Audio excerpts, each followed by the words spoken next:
Morning students, 10th class science में lesson number 9। बच्चों, lesson number 9 आपका चला हुआ है और हम पहुँचे हैं लेसन नंबर 9 में उपार्जित एवं अनुवांशिक लक्षण। ये पॉइंट आपको समझना होगा। पहले मैं आपको बता दूं कि जिसे उपार्जित लक्षण और अनुवांशिक लक्षण, उपार्जित लक्षण किसे कहते हैं, अनुवांशिक लक्षण किसे कहते हैं। बच्चों, उपार्जित लक्षण वे लक्षण हैं जिनको प्रत्येक व्यक्ति अपने जीवन काल में उनको अपनी मेहनत से अर्जित करता है। उन लक्षणों को उपार्जित लक्षण कहते हैं। ठीक है बच्चों, ऐसे लक्षण जिनको व्यक्ति अपनी मेहनत के अनुसार, अपने अभ्यास के अनुसार, अपनी सोच और समझ के अनुसार, अपने माइंड से जो लक्षण अर्जित किए हैं, पैदा किए हैं या अपने अंदर इकट्ठे किए हैं, उन लक्षणों को हम उपार्जित लक्षण कहते हैं।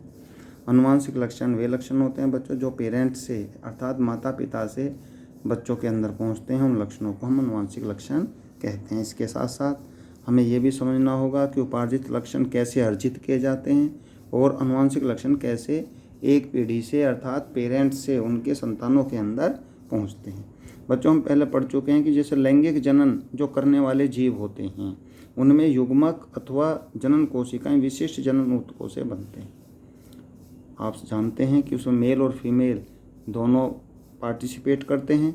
मेल से शुक्राणु बनते हैं और फीमेल से अंडाणु बनते हैं। दोनों के मिलने से युग्मक का निर्माण होता है, गैमेट्स का निर्माण होता है और इसका एक प्रोसेस के अंतर्गत युग्मक बनता है, तैयार होता है। उसके आगे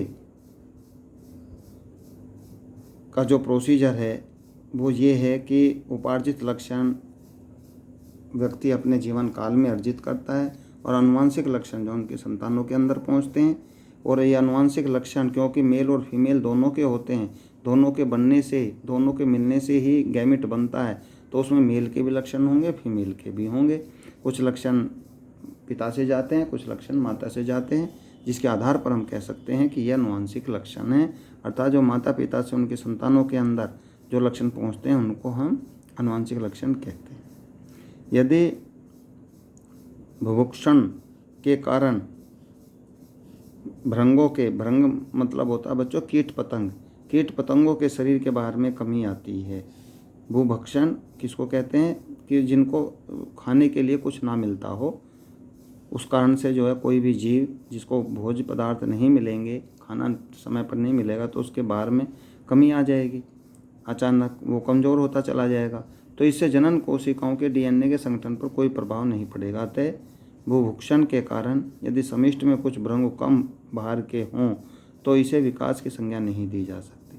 तो ये विकास की संज्ञा नहीं है बच्चों, ये तो एक सामाजिक प्रक्रिया के तहत उस भृंग को या उस कीट पतंग को भोजन नहीं मिला जिसके कारण वो कमज़ोर होता गया। और ऐसे 2-4 कीट पतंग उनकी समिष्ट में होते हैं, उनकी जाति में होते हैं। तो ये उपार्जित लक्षण नहीं है कि अगर वजन कम हो गया या बाहर कम हो गया तो ये लक्षण वंशानुगत नहीं होते, अर्थात उनकी संतानों के अंदर नहीं होते, क्योंकि ये जीन पर विद्यमान नहीं है। सिर्फ वही लक्षण बच्चों वंशागत होता है, अनुवांशिक होता है, जो जीन्स पर उपस्थित होता है। जो लक्षण जीन्स पर स्थित होते हैं, गुणसूत्रों पर स्थित होते हैं, इंग्लिश में जिनको क्रोमोसोम्स कहते हैं, क्रोमोसोम्स पर स्थित होते हैं, वही लक्षण संतानों के अंदर पहुंचते हैं। ठीक है बच्चों, अर्जित अनुभव क्योंकि जनन कोशिकाओं के डीएनए में कोई अंतर नहीं लाता, इसलिए इसे भी जैव विकास नहीं कह सकते। तो ये सब आपने समझ लिया है कि अर्जित लक्षण अपने जीवन काल में व्यक्ति इकट्ठा करता है। अनुवांशिक लक्षण माता पिता से मिलते हैं और ये जो माता पिता से मिलने वाले लक्षण हैं, ये ही अनुवांशिक लक्षण होते हैं, यही अगली जनरेशन में बच्चों पहुँचते हैं। अगर हम इसके एग्जाम्पल के तौर पर एक चूहे की पूँछ काटते रहें लगातार और उनसे पैदा होने वाले बच्चों की स्टडी करते रहें तो हमेशा हम पाएंगे कि हमेशा जो चूहे पैदा होते हैं उन सभी में पूँछ युक्त होते हैं। सभी चूहे कैसे होते हैं बच्चों? पूँछ युक्त होते हैं, अर्थात उनमें पूँछ पाई जाती है। जबकि हम हर पीढ़ी के अंदर पूँछ काटते रहेंगे किंतु फिर भी पूँछ विहीन संतानें पैदा नहीं होंगी, पूँछ युक्त संतानें पैदा होती हैं। जिस आधार पर कह सकते हैं कि ये अर्जित किया हुआ लक्षण है क्योंकि पूंछ को बार बार काटा जा रहा है। ये जीवन काल में अर्जित किया हुआ लक्षण है, इसकी वंशानुगत लक्षण नहीं हो सकता, अर्थात ये अगली पीढ़ी के अंदर, अगली संतानों के अंदर बच्चों नहीं पहुंच सकता। यही कारण है कि अर्जित लक्षण को हम अनुवांशिक लक्षण नहीं कह सकते, क्योंकि ये जनन कोशिकाओं को या जीन्स को या गुणसूत्रों को प्रभावित नहीं करते हैं। जो लक्षण अर्जित होते हैं वो ऊपर रचनात्मक जो है, जीव की जो रचनात्मक है रचना है, उसको तो प्रभावित कर सकते हैं, किंतु अंदर की जो जनन कोशिकाएं हैं उनको प्रभावित नहीं कर सकते बच्चों। ठीक है, चलिए आगे बढ़ना है। जैसा कि इसमें बताया है, चार्ल्स डार्विन ने भी कुछ अपने सिद्धांत दिए थे जिससे नई जातियों की उत्पत्ति कैसे होती है इसके बारे में बताया गया था कि नई जातियों की उत्पत्ति कैसे होती है। जब आप इसको पढ़ेंगे तो आप समझ सकते हैं कि पृथ्वी पर सिर्फ उन्हीं जीवों को जीने का अधिकार है जो अपने आप को वातावरण के अनुसार चेंज कर लेते हैं बच्चों। जो अपने आप को वातावरण के अनुसार चेंज नहीं कर पाते वो जीव नष्ट हो जाते हैं और ना ही उनकी संतानें जीवित रहती हैं और धीरे धीरे उनका वंश ही समाप्त हो जाता है। पृथ्वी के अनुसार या प्रकृति के अनुसार प्रकृति के अंदर सिर्फ उन्हीं जीवों को जीने का अधिकार है जो सर्वश्रेष्ठ होते हैं, जो शक्तिशाली होते हैं, जो बलशाली होते हैं। वो ही जीव पृथ्वी पर जीवित रह सकते हैं और उन्हीं के द्वारा पैदा होने वाली संतानों से इस पृथ्वी के वंश चलाए जाते हैं। ये कारण था चार्ल्स डार्विन का, जिन्होंने अपनी खोज में सिद्ध किया कि पृथ्वी के ऊपर या नेचर में या प्रकृति में सिर्फ उन्हीं जीवों को रहने का अधिकार है जो अपने आप को वातावरण के अनुसार चेंज कर लेते हैं। यही कारण है कि अनुवांशिकता और वंशानुगति, जिनकी चर्चा हम पहले कर चुके हैं, का ज्ञान जैव विकासवाद को समझाने के लिए आवश्यक है। अर्थात इस वंशानुगति से और अनुवांशिकता से ही हम जैव विकास के बारे में बच्चों समझ सकते हैं। यही कारण है कि 19वीं शताब्दी में प्राकृतिक वर्ण द्वारा जैव विकास का सिद्धांत प्रतिपादित करने वाले चार्ल्स डार्विन भी इसकी क्रियाविधि नहीं खोज सके कि ये जैव विकास होता कैसे है, वो भी नहीं बता पाए। किंतु उन्होंने ये ज़रूर बताया कि प्रकृति हर जीव का वर्णन करती है, सलेक्शन करती है और वो शक्तिशाली बलशाली जीवों को ही का सलेक्शन करती है। उन्हीं को ही जीवन जीने का अधिकार पृथ्वी पर होता है। वह अवश्य ही ऐसा कर पाते यदि उन्होंने अपने समकालीन ऑस्टिन ग्रेगर मेंडल के प्रयोगों के महत्व को जाना होता। मेंडल भी डार्विन के सिद्धांतों से अनभिज्ञ थे, किंतु वो जैव विकास के बारे में ये पूर्ण रूप से नहीं समझा सके कि जैव विकास कैसे होता है या किसी भी जीव का विकास कैसे होता है। पृथ्वी पर जीवन की उत्पत्ति, ये बच्चों उस समय की बात बताई गई है इसमें कि पृथ्वी पर सर्वप्रथम कैसे जीव बने। जब पृथ्वी पर कोई भी जीव जीवित नहीं था तो सर्वप्रथम जीवित कोशिकाएं या जीव किस रूप में पृथ्वी पर बने, ये सब बताया गया है। एक स्टेनले मिलर एक वैज्ञानिक हुए थे जिन्होंने बताया कि किस प्रकार के जीव या किस प्रकार के रासायनिक पदार्थ सर्वप्रथम पृथ्वी पर आए जिससे जीव की उत्पत्ति संभव हुई। मीथेन, तो बहुत से ऐसे कार्बनिक पदार्थों के बारे में यहाँ पर बताया गया है जिनके संयोजन से या जिनके संयोग से ये ऐसे कार्बनिक यौगिकों का निर्माण हुआ जिससे जीव की उत्पत्ति संभव हुई। इसमें ऐसे कई वैज्ञानिक हैं जैसे स्टेनले, एल मिलर तथा हेराल्ड सी उरे 1953 में किए गए प्रयोगों के आधार पर की जा सकती है। उन्होंने कृत्रिम रूप से ऐसे वातावरण का निर्माण किया जो संभवतः प्राथमिक प्राचीन वातावरण के समान था। अर्थात उन्होंने अपनी लेबोरेटरी के अंदर ऐसा ही एक वातावरण क्रिएट किया, वातावरण तैयार किया जो हजारों लाखों साल पहले जो पृथ्वी पर था, ऐसा ही उन्होंने अपनी प्रयोगशाला के अंदर ऐसा वातावरण तैयार किया जिसमें अमोनिया, मीथेन और हाइड्रोजन सल्फाइड के अणु थे परंतु ऑक्सीजन के नहीं। इनमें सब क्या था, अमोनिया भी थी, मीथेन भी थी, हाइड्रोजन सल्फाइड के अणु थे, किंतु ऑक्सीजन नहीं थी क्योंकि इसके बिना जीवन संभव नहीं था। पात्र में जल भी था। इसे 100 डिग्री सेल्सियस में कुछ कम ताप पर रखा गया। गैसों के मिश्रण में चिंगारियाँ उत्पन्न की गईं। जैसे आकाश में बिजली, एक सप्ताह के बाद 15% कार्बन मीथेन से सरल कार्बनिक यौगिकों में परिवर्तित हो गए। इनमें अमीनो अम्ल भी संश्लेषित हुए जो प्रोटीन के अणुओं का निर्माण करते हैं। तो क्या पृथ्वी पर आज भी जीवन की उत्पत्ति हो सकती है? जबकि पृथ्वी पर बहुत से जीवित जीव हैं, किंतु उन्होंने बताया क्या फिर दोबारा पृथ्वी पर इस प्रकार के जीवों की उत्पत्ति संभव है। ठीक है बच्चों, ये स्टेनले मिलर और इनके साथ साथ और भी वैज्ञानिक थे जिन्होंने जीवन की उत्पत्ति के बारे में अपने विचार प्रस्तुत किए कि पृथ्वी पर सर्वप्रथम जीव किस रूप में आया। नेक्स्ट पेज पर बच्चों, यह जाति उद्भव। हम विभिन्न प्रकार के जीवों का अध्ययन इस जंतु विज्ञान के अंदर करते हैं और विभिन्न प्रकार के पेड़ पौधों का अध्ययन हम बोटनी या वनस्पति विज्ञान में करते हैं। अभी आप देख रहे होंगे कि अलग अलग तरीके के जीव होते हैं। जैसे कुछ आपने देखा होगा बिलों में रहने वाले जीव होते हैं, कुछ आकाश में उड़ने वाले जीव होते हैं, कुछ पानी के अंदर रहने वाले जीव होते हैं, कुछ पृथ्वी के ऊपर पानी से बाहर रहने वाले जीव होते हैं। तो इसको हम कह सकते हैं कि कैसे किस प्रकार, जबकि पृथ्वी पर जो जीवन आया या पृथ्वी पर जो सर्वप्रथम जीव की उत्पत्ति हुई बच्चों वो एक रूप में हुई, किंतु इसको की अलग अलग जातियाँ किस प्रकार तैयार हो गई।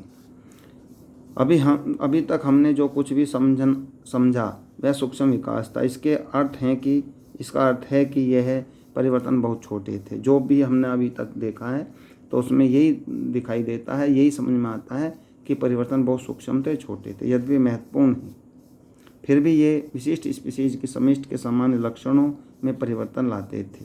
ठीक है ना, अलग अलग जीवों की अलग अलग जातियाँ होती हैं, उनके लक्षण भी अलग अलग होते हैं, परंतु इसमें यह नहीं समझा जा सकता कि नई स्पीशीज का विकास किस प्रकार होता है। अर्थात जो थ्योरी हमने जीवन की पढ़ी है वो इस बात को सिद्ध नहीं कर पाए कि नई नई जातियों का विकास किस प्रकार होता है। यह तभी कहा जा सकता है जबकि भृंगों का यह समूह जिसकी हम चर्चा कर रहे हैं दो भिन्न समिष्टियों में बंट जाए जो आपस में जनन करने में असमर्थ हों। जब यह स्थिति उत्पन्न हो जाती है तब हम उन्हें दो स्वतंत्र स्पीशीज कह सकते हैं। तो क्या हम उन कारणों का विस्तारण करें जिसका जिक्र हमने ऊपर किया है और स्पीशीज की उत्पत्ति के सिद्धांत को समझने का प्रयास किया है कि बच्चों जीवन की उत्पत्ति या पृथ्वी पर जीवन की उत्पत्ति किस प्रकार संभव हुई है।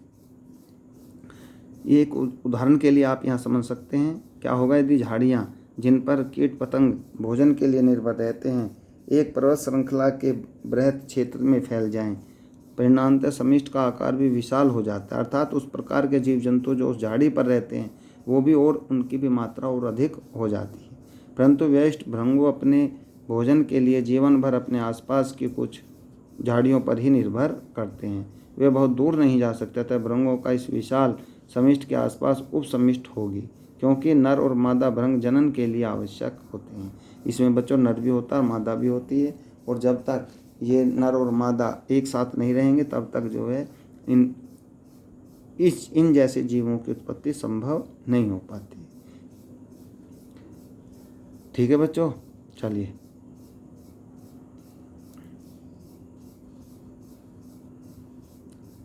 तो भृंगों की इस विशाल समिष्ट के आसपास उपसमिष्ट होगी क्योंकि नर और मादा भृंग जनन के लिए आवश्यक हैं।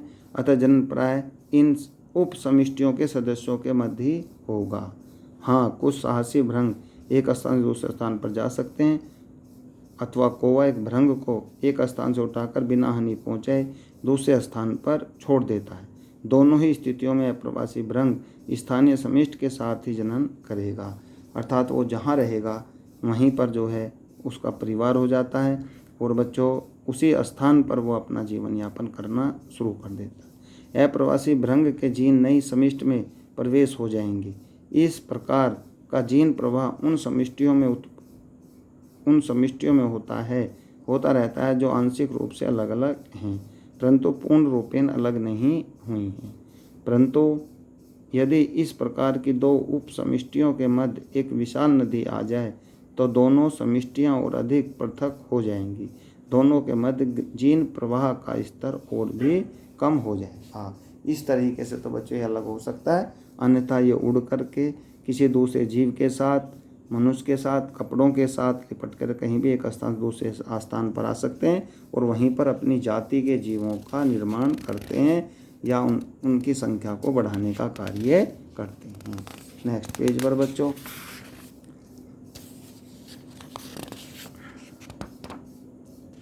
इसमें देख रहे हैं, परंतु दूसरी उपसमिष्ट में यह घटना नहीं होती जहाँ पर कौओं की संख्या बहुत अधिक होती है।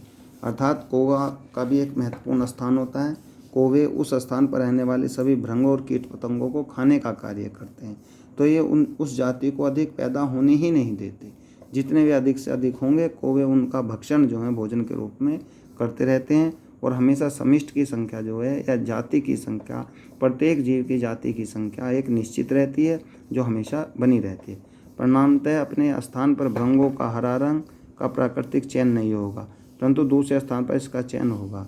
भृंगों अर्थात कीट पतंगों की इन पृथक उपसमिष्टियों में आनुवंशिक विचलन एवं प्राकृतिक वर्ण के संयुक्त प्रभाव के कारण प्रत्येक समिष्टि एक दूसरे से अधिक भिन्न हो जाती है। यह भी संभव है कि अंततः इन समिष्टियों के सदस्य आपस में एक दूसरे से मिलने के बाद भी अंतर्जनन में असमर्थ होते हैं। इस कारण जो है जहाँ इनकी जातियाँ होती हैं वहाँ इनकी जातियों की संख्या और बराबर बढ़ती जाती है। अनेक तरीके हैं जिनके द्वारा परिवर्तन संभव है। यदि डीएनए में यह परिवर्तन पर्याप्त है तो इसमें गुणसूत्रों की संख्या में परिवर्तन तो दो समिष्टियों के सदस्यों की जनन कोशिकाएं युग्मक को संलयन करने में असमर्थ हो सकती है, परंतु संभव है कि ऐसी भिन्नता उत्पन्न हो जाए जिससे हरे रंग की मादा भृंग लाल रंग के नर भृंग के साथ जनन की क्षमता ही खो दे। यह केवल हरे रंग के नर भृंग के साथ ही जनन कर सकती है। यह हरे रंग के प्रकृति वर्ण के लिए एक अत्यंत दृढ़ परिस्थिति है। अब यदि ऐसी हरी मादा भृंग दूसरे समूह के लाल नर से मिलती है तो उसका व्यवहार ऐसा होगा कि जनन न हो। परिणामतः भृंगों की नई स्पीशीज का उद्भव होता है। इस तरीके से जीव जंतु जो छोटे जीव जंतु हैं उनकी जातियां या उनका संख्या बढ़ती चली जाती है, उनकी जाति का विकास होता रहता है और उनकी संतानें पैदा होती रहती हैं। बच्चों ये एक पॉइंट आपका इस वीडियो में भेजा गया है, इसको आप वीडियो देखें, बुक्स को साथ पढ़ें और कोई प्रॉब्लम आती है तो स्कूल में आप संपर्क कर लें जिससे आप प्रॉब्लम आपकी सोल्व कर दी जाए और आपकी तैयारी भी अच्छे ढंग से हम करवा सकें। Thank you.